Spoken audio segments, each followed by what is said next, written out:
ta'ala later on. Bismillah. If you don't say Bismillah, the shaitan calls the others. You found the accommodation and found your dinner for tonight. That's why, subhanAllah, you see people who do not say Bismillah or whatnot. I mean, they eat and eat and eat, and subhanAllah, كأنه just like, 7 bellies. There's no barakah. There's no barakah.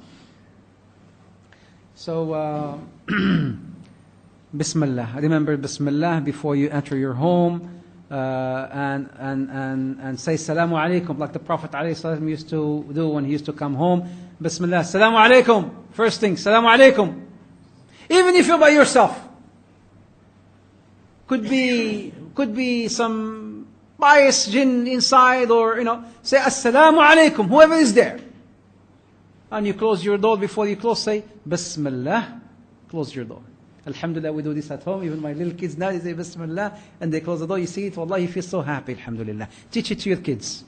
Instead of coming and slamming the door. La, did you say Bismillah? Bita, you said Bismillah? No? Okay, please open the door and say Bismillah. So you teach them. They open the door, they say Bismillah, and then they close it. Why did you do that? You explain. Because you say, okay, shaitan will come and stay with us, so you might as well say Bismillah. If you say Bismillah, you kick them out. Do you want shaitan in your home? No. Okay, well, say Bismillah. They will say Bismillah. You will never, alhamdulillah, kids, they get to learn things like this. But us, you have to remind us, subhanallah. Huh? So, teach your kids, my brothers and sisters, accordingly.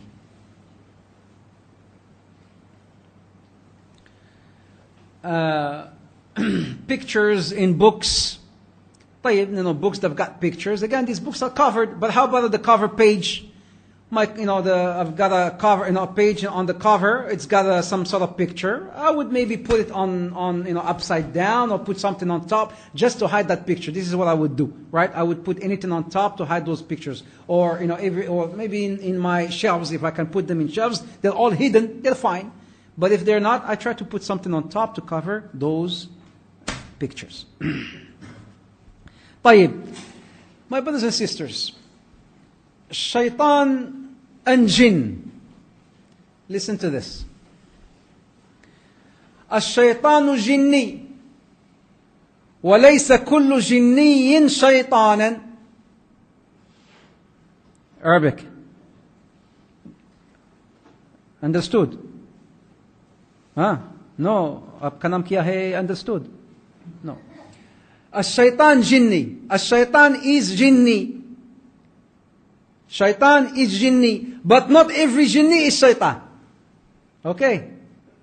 الشيطان is jinni. Because shaitan is kafir, non-Muslim. Shaitan is jinni. But not every jinni is shaitan. Why? Because amongst them, they are Muslims and believers. So this is a theory, a definition. Remember it. This is a Sahih Muslim as well. The shayateen, the bad jinn. The shayateen are the bad jinn. How about when you go and sleep, and you wake up from your bed and you go back to your bed? What do? The Prophet ﷺ taught us to wipe our beds 3 times, saying Bismillah, Bismillah. Why? Could be some shaitan keeping on sleeping in your home, in your bed or something. He says, say Bismillah and wipe it 3 times. Wipe it 3 times by saying Bismillah. You kick the shaitan off. Instead of kicking the dust off, you kick maybe the shaitan off. Where does, the $1 million question, where does shaitan live? Iblis. Where does he live? Here we go. The Prophet ﷺ, he reported this in Muslim, narrated by Jabir ibn Abdullah, that the throne of the shaitan is on water. عرش الشيطان على الماء أو على البحر. Iblis' throne is on the water. Where? What water? It's meaning in the ocean. What ocean? Allahu Ta'ala a'lam. But we will talk some more about this. Alright? Again, this is a hadith in Sahih Muslim.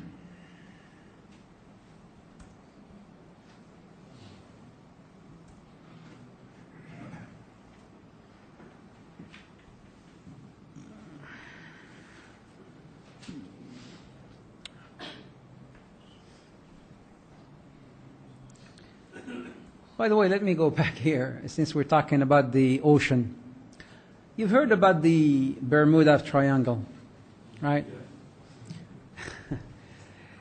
In that book, subhanallah, the interview with the shaitan, with the jinn, that man said it could be in that triangle, because there is actually another hadith of the Prophet ﷺ, which is sahih, that they live in the throne is on water, is on that barzakh. Barzakh is that partition, or that thing that splits the water. The water that's, there's salty water and sweet water. There's that partition that divides the two. That's called barzakh. In one hadith, they live in that barzakh. That throne is in that barzakh. But how many barzakhs are out there? There's so many. We heard of something in Taiwan. We heard of the Bermuda Triangle. We heard of Formosa Triangle. Formosa, that's in Taiwan. So there are quite others, Allah Ta'ala alam. But subhanallah, if we were to talk about this Bermuda Triangle, we heard of so many weird, strange stories of planes and boats disappearing. How do they disappear? There's some voices been recorded. This plane, pilot thing was recorded, conversation with the base, recording that the guy was saying, I see something. It's recorded, you can go back and read about this. I see things, I see something, I don't know what it is. I just see something, I don't know what it is, and I cannot control my plane. This is the recording on that black, on the base. Well, it's not even the black box, because they couldn't find the plane. The plane wasn't even found. Right? On other ones, actually, they found boats, but with nobody in them. So it was recorded that the pilot was saying that I see things, and I don't know what are they, and I cannot seem to have control over my plane. I'm being guided. I don't know what it is. I don't know what's this. And then the voice just stopped, coming, and khalas, that thing disappeared. Wallahu ta'ala a'lam, my brothers and sisters, it could be that maybe the throne of the shaitan is in these Bermudas. Wallahu ta'ala a'lam again. And Allah knows best. But your cure and your protection is what? We will talk about this. We will talk about your protection. It's such an intriguing world.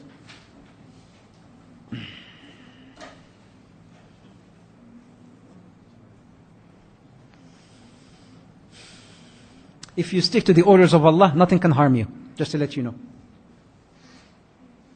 If you stick to the orders and commands of Allah, nothing can harm you. If you stick to the remembrance of Allah, nothing can harm you.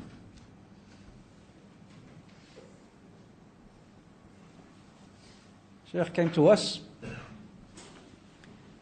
saying that there was this, in a Muslim country, there was this guy, they called him Sheikh, who used to deal with witchcrafting and black magic. And anybody before going or getting married, they had to go and get the approval and benediction from that Sheikh and pay some money. And there was a youngster, a young man, young Sheikh, mashallah, who was pious, who used to memorize the Quran, and used to lead the prayers, and who was about to get married. A true story that happened in a Muslim country. No need to mention the name, but it's a Muslim country not too far from here, as a matter of fact. Wanted to get married, and he said, I'm not going to go to that, witchcrafter, to prove to others that the only one who can harm is Allah, the only one who can benefit is Allah Azza wa Jal.